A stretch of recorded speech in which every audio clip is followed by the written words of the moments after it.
experience every moment through our voice. গল্পে খুঁজে পাবে ভালোবাসার স্পর্শ। ভালোবাসবেন না আমাকে, ভালোবাসবেন না। তাহারিয়ানের হাতে বাঁধন আরো শক্ত হলো। এই লোকটার নাকি অপারেশন হয়েছে, গুলি লেগেছে। সায়রা কিছুটা শান্ত হয়েছে, তবে এখনো ফুপিয়ে ফুপিয়ে কাঁদছে। তাহারিয়ান সায়রার বাহু ধরে নিজের থেকে ছাড়িয়ে নেয়, রক্তচক্ষু নিক্ষেপ করে ধমকের সুরে বলে ওঠে, আর এক বিন্দু অশ্রু যদি দৃষ্টি থেকে নামে তাহলে তাহারিয়ানের খারাপ রূপটাও দেখতে হবে। এখানে গলা টিপে মেরে ফেলবো। হঠাৎ তাহারিয়ানের মুখে এইরূপ কথা শুনে কিছুটা আঁতকে ওঠে সায়রা।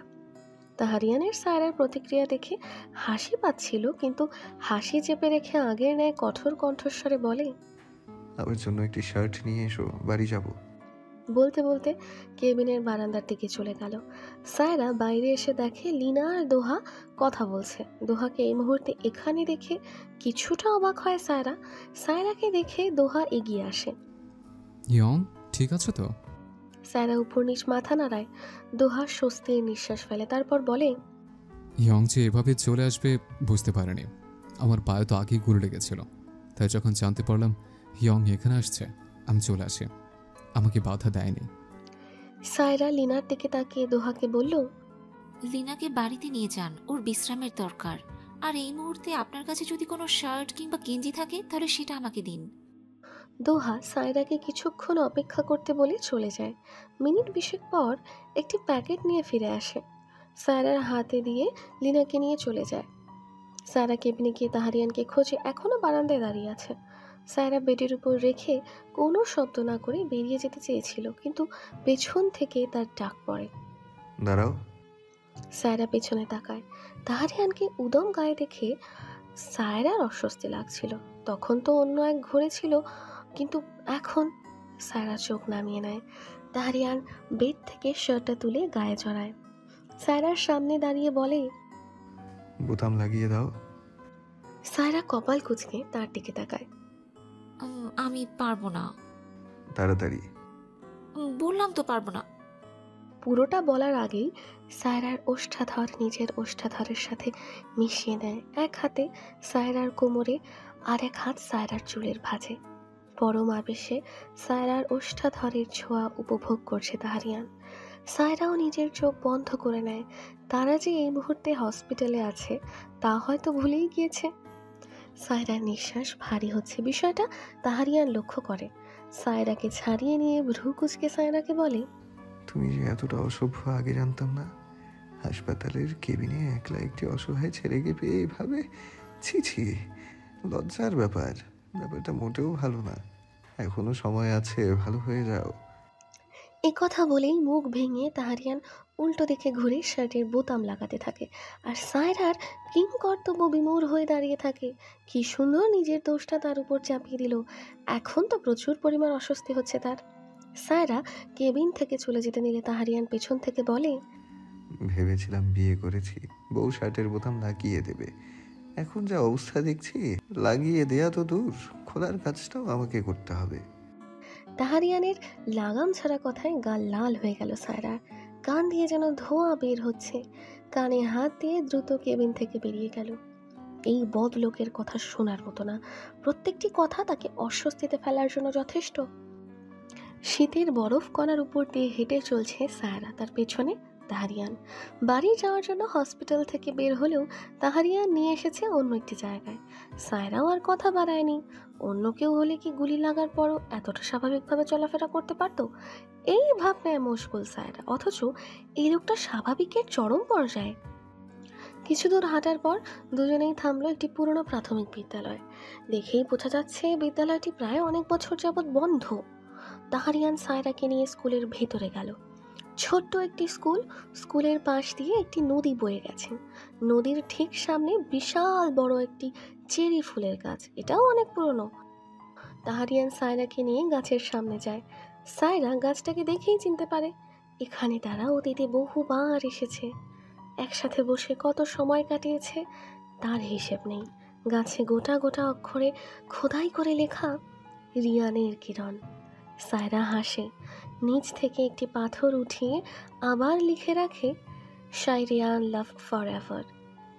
তাহারিয়ান সায়রার করা কার্যক্রম দেখছিল, তার ঠোঁটে মৃদু হাসি। সায়রা তাহারিয়ানের দিকে ফিরতেই তাহারিয়ান তার পকেট থেকে একটি ছোট্ট বাক্স বের করে। বাক্সটি সায়রার দিকে এগিয়ে দেয়। সায়রা এক পলক তাহারিয়ানের দিকে তাকিয়ে বাক্সটি হাতে নেয়। 4 পাতা বিশিষ্ট ক্লভার লিফ ও রিজিনের সমন্বয়ে তৈরি একটি লকেট। সায়রা অবাক হয়ে তাহারিয়ানের দিকে তাকায়। তাহারিয়ান মুচকি হাসে। অতীতে প্রত্যেকবার দুজনে 4 পাতা বিশিষ্ট ক্লভার লিফ খুঁজতে আসতো, তবে পেত না। একবার সায়রা তাহারিয়ানের কাছে আবদার করে বলেছিল তার 4 পাতা বিশিষ্ট ক্লভার লিফ লাগবে, আর সেটা দিয়ে একটি লকেট তৈরি করবে। অতীতে তো তার আবদার পূরণ করতে পারেনি, কিন্তু তাহারিয়ান ভোলেনি। সে খুঁজে বের করেছে। তার বিশ্বাস ছিল তাদের আবার দেখা হবে, আর দেখা হলে সে এটি উপহার দেবে। আপনার মনে আছে? তাহারিয়ান কিছু বলে না, মৃদু হাসে। মেয়েটা কি জানি তার ছোট ছোট প্রত্যেকটা কথা তার মস্তিষ্কে গেঁথে আছে। তাহারিয়ান লকেটটা হাতে নিয়ে সায়রার গলায় পরিয়ে দেয়। সায়রার চোখের দিকে তাকিয়ে বলে, এটা কখনো গলা থেকে খুলবে না। তুমি যখন তোমার সময় ফিরে যাবে তখন এই লকেটের দিকে তাকাবে। যখন আমাকে মনে পড়বে এর মাধ্যমে ভেবে নেবে আমি তোমার কাছে আছি। ফিরে যাওয়ার কথাটা মস্তিষ্কে প্রবেশ করা মাত্রই সায়রার অস্থিরতা বেড়ে গেল। তাহারিয়ানকে ছেড়ে যেতে হবে, তাকে ছাড়া থাকতে হবে, এটা ভেবেই সায়রার যেন নিঃশ্বাস আটকে আসছে। তাহারিয়ান সায়রার অস্থিরতা ঠিকই বুঝতে পারে। সায়রাকে, আমাকে ক্ষমা করে দিও, আমার কিচ্ছু করার ছিল না। তাহারিয়ানের কথার মানে সায়রা বুঝতে পারল না। মাথা তুলে জিজ্ঞেস করলো, মানে? তাহারিয়ান আবার বুকে জড়িয়ে নেয়। এই যে অল্প সময়ের জন্য তোমাকে বিয়ে করলাম, যেখানে আমি নিজেও জানি আমাদের মিলন কখনো সম্ভব নয়, আমরা একসাথে কখনোই থাকতে পারবো না, তবুও তোমাকে আমার নামে লিখে নিলাম। আমি স্বার্থপর কিরণ, তোমাকে অন্য কারো হতে দিতে পারবো না, হোক সেটা আমার অজানা, তবুও না। আচ্ছা, এটা কথা দিও আমাকে কিরণ, আমাদের যদি আর কখনো দেখা না হয় তবুও তুমি অন্য কাউকে ভালোবাসবে না। তুমি তো আমার বউ, একমাত্র আমার সম্পত্তি তুমি। সায়রার হাতের বাঁধন আরো শক্ত হয়, আরো শক্ত করে জড়িয়ে ধরে বলে, বেঁচে থাকতে কিরণ শুধু আপনার। সৃষ্টিকর্তা চাইলে আমরা একসাথে পথ চলতেই পারি। আর যদি কখনোই আমাদের সাক্ষাৎ নাও হয়, তাও সায়রা শুধু আপনাকেই ভালোবাসবে। তাহারিয়ান স্মিত হাসে। সে এতটা স্বার্থপর? ভালোবাসা মানুষকে স্বার্থপর হতে শেখায়। সে কোনো গল্পের নায়কের মতো গোটা দুনিয়াকে বাঁচানোর জন্য তার ভালোবাসাকে ছাড়তে পারবে না। সে ভালোবাসার জন্য গোটা দুনিয়াকে ধ্বংস করতে রাজি। এতে হয়তো তাকে খলনায়ক বলে ঘোষণা করা হবে, তবে তাই হোক, সে খলনায়ক হয়েই থাকতে চায়। তবুও ভালোবাসার মানুষটিকেই চায়। পুরো শহর ধীরে ধীরে অন্ধকার হচ্ছে। সায়রা নিজের কক্ষের দরজা লাগিয়ে সুন্দর করে সাজছে। তার মায়ের লাল শাড়িটা নিজে নিজে পরেছে। বাগান থেকে আনা 2টো লাল গোলাপ চুলে লাগিয়েছে। চোখে হালকা কাজল। ব্যাগ থেকে মোবাইল বের করে দরজাটা খুলল। বাইরেটা ভালোভাবে দেখে নিল। লিনা আর দোহা ঘুমিয়ে গেছে। কক্ষের আলো নেভানো। সায়রা গুটি গুটি পায়ে তাহারিয়ানের কক্ষের সামনে গিয়ে দাঁড়ালো। দরজা হালকা খুলে দেখতে পেল তাহারিয়ান উপর হয়ে ঘুমিয়ে আছে। সায়রা একটি বাঁকা হাসি দিয়ে ঘরে ঢুকে দরজা বন্ধ করে দিল। বিছানার নিচে হাঁটু মুড়ে বসে তাহারিয়ানের মুখের দিকে তাকিয়ে আছে। ঘুমন্ত তাহারিয়ানকে দেখে কতটা শুভ্র লাগছে তা কি তাহারিয়ান জানে? তাহারিয়ানকে গভীর ঘুমে দেখে তার মাথায় দুষ্টু বুদ্ধিরা বেরিয়ে আসলো। মোবাইল দিয়ে কয়েকটি ছবি তুলে নিল। তারপর তাহারিয়ানের ঘুমন্ত মুখদ্বয়ের দিকে আবার তাকিয়ে রইল। বড্ড ইচ্ছে করছে তাহারিয়ানের গাল স্পর্শ করতে। এইসব দুষ্টু ইচ্ছেগুলোকে বাধা দিল না সায়রা। তার নিজের ডান হাত রাখলো তাহারিয়ানের গালে। গালে হালকা টানাটানিও শুরু করলো। সায়রার প্রচণ্ড হাসি পাচ্ছিল। ঘুমন্ত তাহারিয়ানকে এভাবে বিরক্ত করতে তার বেশ ভালো লাগছে। আর পারল না, ঘাল টানতে টানতে শব্দ করে হেসে উঠল সায়রা। সায়রার হাসির শব্দে তাহারিয়ান চোখ খুলল। চোখ টিপ টিপ করে তাকাতেই সামনেই সায়রাকে হাসতে দেখে তাহারিয়ান। তাহারিয়ান ভালোভাবে চোখ খুলে তাকায়। সায়রা এখনও হেসে চলেছে। তাহারিয়ান ডান হাতে ভর দিয়ে উঠে বসে। সায়রা নিজের হাসিটাকে চেপে রাখার চেষ্টা করে নিচ থেকে উঠে দাঁড়ালো। তাহারিয়ান ভ্রু জোড়া কুঁচকে সায়রার দিকে তাকালো। সায়রা আবার হেসে উঠল। তাহারিয়ানের এবার অন্য চিন্তা মাথায় আসছে। মেয়েটা এভাবে হাসছে কেন? আত্মা ভর করলো না তো। তাহারিয়ানকে কিছু চিন্তা করতে দেখে সায়রা বিছানায় গিয়ে বসলো, হাসি থামিয়ে তীক্ষ্ণ দৃষ্টিতে তাহারিয়ানের দিকে তাকালো। ডান হাত দিয়ে তাহারিয়ানের গাল স্পর্শ করে নিচের দিকে ঘোরালো। তাহারিয়ানও সায়রার দিকে তাকালো। সায়রা কোনো কিছু না বলে তাহারিয়ানের ঠোঁট জোড়া দখল করে নেয়। তাহারিয়ান অবাক হয়, তবে কোনো প্রতিক্রিয়া করে না। তাহারিয়ানের কাছ থেকে কোনো রকম প্রতিক্রিয়া না পেয়ে ঠোঁটে দাঁত বসিয়ে দেয়। তাহারিয়ান মনে মনে হাসে, নিজেও ডুবে যায় সায়রার মাঝে। কিছু সময় পর নিজেকে ছাড়িয়ে তাহারিয়ানের শার্টের বোতামে হাত দিতেই তাহারিয়ান খপ করে সায়রার হাত ধরে ফেলে। সায়রা কপাল কুঁচকে তাকাতেই তাহারিয়ান বলে, কি করতে চাইছো তুমি? সায়রা তাহারিয়ানের ঠোঁটে আঙুল রেখে ফিসফিসিয়ে বলে, তোমাকে চাইছি, তোমার স্পর্শ চাইছি, একটু গভীরভাবে তোমার ভালোবাসাকে উপলব্ধি করতে চাইছি। সায়রার মুখে এমন কথা শুনে কিছুটা আশ্চর্য হয় তাহারিয়ান। তার উপর তুমি করে সম্বোধন করছে। দ্বিতীয় দফা আবার ভাবলো, এটা কিরণ তো, নাকি সত্যি আত্মা ভর করলো? সায়রা তাহারিয়ানের গলা জড়িয়ে ধরে, কপালের সাথে নিজের কপাল মিশিয়ে বলে, আমি মোটেও লজ্জাবতী মেয়ে না। চেহারা দেখে মনে হতেই পারে শান্তশিষ্ট ভদ্র একটি মেয়ে, কিন্তু তোমার কাছে আমি আমার অভদ্রতা প্রকাশ করব। আমার জিনিস আমি বুঝে নিতেই পারি, বুঝলে ডাক্তার সাহেব? তাহারিয়ান হাসে, সায়রার কোমর জড়িয়ে আরো মিশিয়ে নেয় নিজের সাথে। তার কানের কাছে মুখ নিয়ে বলে, তা কি বুঝে নেবে আমার কিরণ? শাস্তি নাকি ভালোবাসা? সায়রা বলে, দুটোই চাই।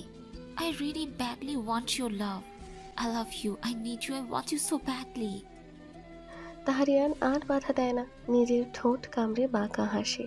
শিকার নিজে থেকে যখন শিকারীর খাঁচায় বন্দি হতে আসে, তখন কি তাকে ফিরিয়ে দেওয়া যায়?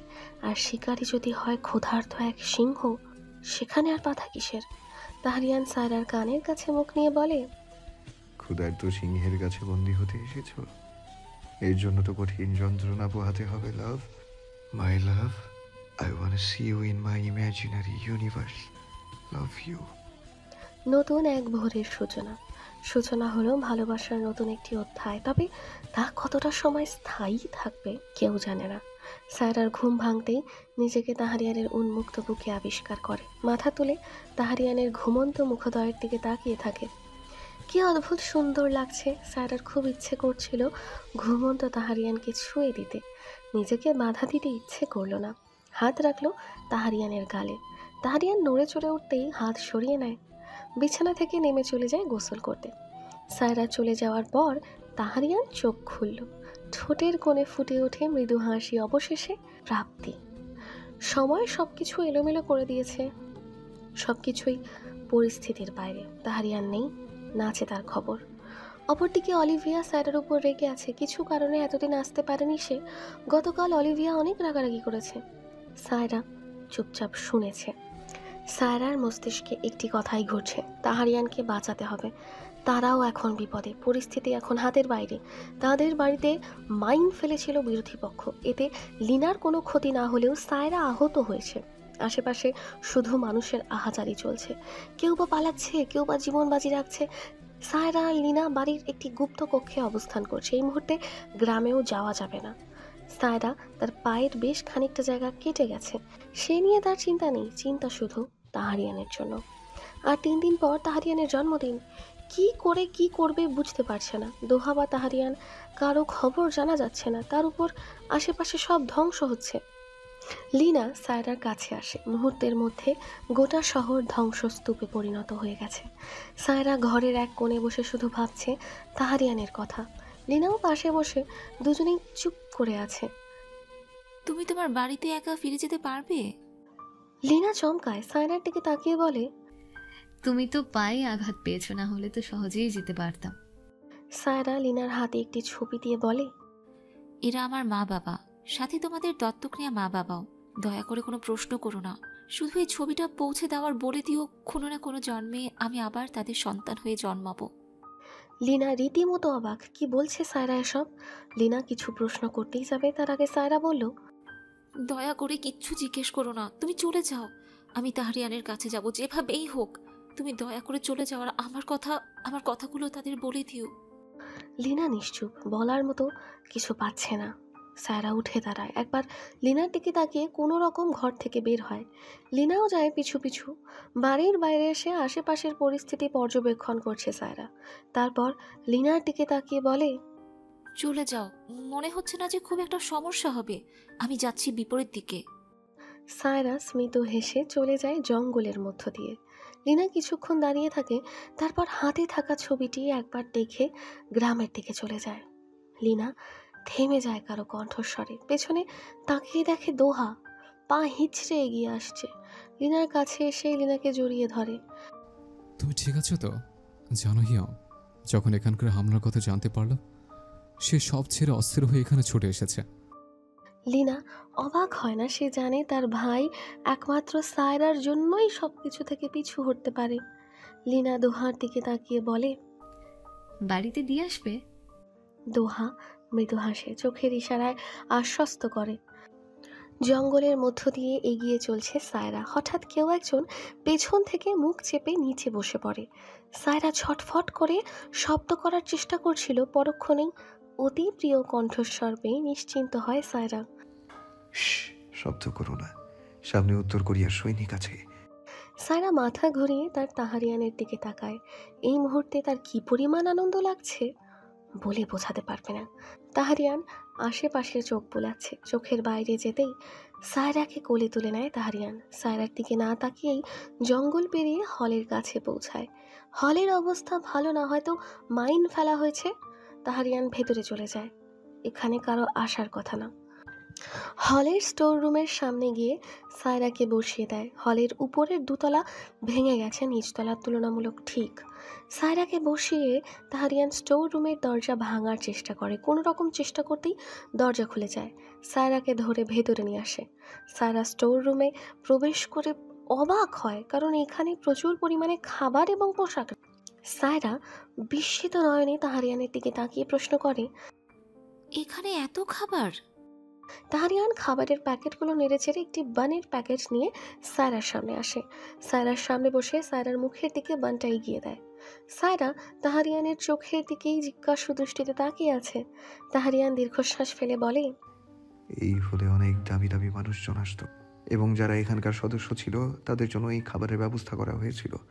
সব সময়ই এখানে খাবার থাকে, এবার নাও, খাও। তাহারিয়ান বানটা আবার সায়রার মুখের দিকে এগিয়ে দেয়। সায়রারও খিদে পেয়েছে, তাই খেতে লাগলো। তাহারিয়ান মৃদু হাসছে। খাওয়া শেষ হতেই সায়রা তাহারিয়ানকে বলল, তুমি যুদ্ধ ফেলে চলে আসলে কেন? তাহারিয়ান স্মিত হাসে, সায়রার কোলে মাথা রেখে শুয়ে পড়ে। চোখ দুটি বন্ধ করে বলে, আমি নায়ক হতে পারবো না, আমি বড্ড স্বার্থপর মানুষ। তোমার ক্ষতি হবে আর এটা জানার পরও আমি ওখানে পড়ে থাকবো? তাই বলে তাহারিয়ান সায়রাকে বলতে না দিয়ে নিজেই বলল, মরেই তো যাব, একটু হলাম স্বার্থপর। 3টা দিন না হয় সব ভুলে তোমার কাছেই রইলাম। সায়রা চমকায়, তাহারিয়ান কি বলছে? তাহারিয়ান কি তবে কিছু জানে? সায়রা অস্থির কণ্ঠে বলে, কি বলছো তুমি এসব? তাহারিয়ান আবার হাসে। তোমার ডায়েরিটা আমি অনেক আগেই পড়েছি। সে যাই হোক, এখন একটু মাথায় হাত বুলিয়ে দাও লাভ, আমি ক্লান্ত। সায়রার চোখে জমা হয় অশ্রুবিন্দু। তাহারিয়ানের কপালে ছোট্ট করে ঠোঁট ছোঁয়ায়। তাহারিয়ানের হাত ধরে বলে, কিচ্ছু হতে দিব না আমি আপনার, কিচ্ছু হবে না। আমরা একসাথে বাঁচবো অনেকটা সময়, অনেক অনেক সুন্দর মুহূর্ত তৈরি করব। তাহারিয়ান কিছু বলে না। মৃত্যু সৃষ্টিকর্তার হাতে, সে চাইলে বাঁচবে, সে চাইলে তাকে মরতেই হবে। কিছুক্ষণ মাথায় হাত বুলিয়ে দিয়ে সায়রা তাহারিয়ানকে উদ্দেশ্য করে বলে, আমি মা বাবাকে খুঁজে পেয়েছি। তাহারিয়ান দ্রুত চোখ খুলে উঠে বসে, সায়রার দিকে কৌতূহলী দৃষ্টিতে তাকায়। আপনার মা বাবা, অর্থাৎ যাদের আপনি মা বাবা বলেন, তারাই আমারও মা বাবা। তাহারিয়ান বিস্মিত হয়। কি বলছো? হ্যাঁ, ঠিকই বলছি। আমি কাউকে বলিনি, কারণ এই নিয়ে অনেক প্রশ্ন উঠত যার উত্তর আমার কাছে নেই। কিন্তু আমি খুশি, আমি আমার মা বাবাকে অন্তত দেখতে পেরেছি, তাদেরকে মা বাবা বলে ডাকতে পেরেছি, হোক সেটা শ্বশুর শাশুড়ি হিসেবে। তাহারিয়ান চোখ বন্ধ করে দেওয়ালে পিঠ ঠেকায়। সায়রাও তাহারিয়ানের পাশে বসে তার কাঁধে মাথা রাখে। এই যে যেমন সন্ধ্যা কেটে রাতের অন্ধকার বাড়ছে, ঠিক তেমনভাবেই হয়তো তাদের জীবনের সন্ধ্যা কেটে অন্ধকার নামবে। এই কেমন প্রাপ্তি!